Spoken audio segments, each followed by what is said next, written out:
ചെങ്ങായിമാരെ നമ്മളിന്ന് ചൂണ്ടിയിടാൻ വേണ്ടിയിട്ട് പോകുന്നത് നല്ല പാടത്തിൻ്റെ കാര്യമുള്ള അതിമനോഹരമായ ഒരു കുളത്തിലേക്കാണ്. ഭയങ്കര രസകരമായിട്ടുള്ള സ്ഥലമാണ് കാണാൻ. നല്ല ഭംഗിയുണ്ട്. ഇതിൻ്റെ തൊട്ടപ്പുറത്ത് വേറൊരു തോടുണ്ട്. അവിടെ നമ്മൾ പണ്ട് ചൂണ്ടിടാൻ വരുന്ന സ്ഥലമാണ്. ഇതൊരു വലിയൊരു കാടിൻ്റെ നടുക്കും പാടത്തിൻ്റെ കരയിലുമാണ് ഈ സ്ഥലം സ്ഥിതി ചെയ്യുന്നത്. നമ്മൾ ചൂണ്ടയൊക്കെ റെഡിയാക്കി നമ്മളിന്ന് ബൈറ്റായിട്ട് ഇടുന്നത് ഇരയാണ്.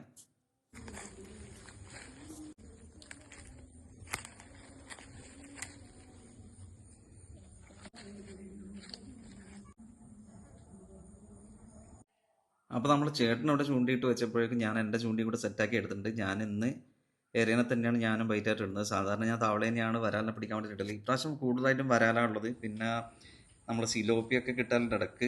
എന്നാലും കൂടുതലും വരാൽ തന്നെയാണ്. അപ്പോൾ ഞാനും ചൂണ്ട അവിടെ ഇട്ട് വെച്ചിട്ടുണ്ട്. അങ്ങനെ നമ്മൾ ചേട്ടൻ്റെ ചൂണ്ടക്ക് ആദ്യത്തെ വരാൽ അടിച്ചിട്ടുണ്ട്. ഒരു ചെറിയവനാണ്. അധികം വലുതുമല്ല അധികം ചെറുതുമല്ല, നല്ലൊരു ഇടത്തരം വരാലിനെയാണ് കിട്ടിയിട്ടുള്ളത്. എൻ്റെ ചൂണ്ടിയും ഇങ്ങനെ വലിക്കുന്ന ആൾക്ക് തോന്നുന്നുണ്ട് വെള്ളം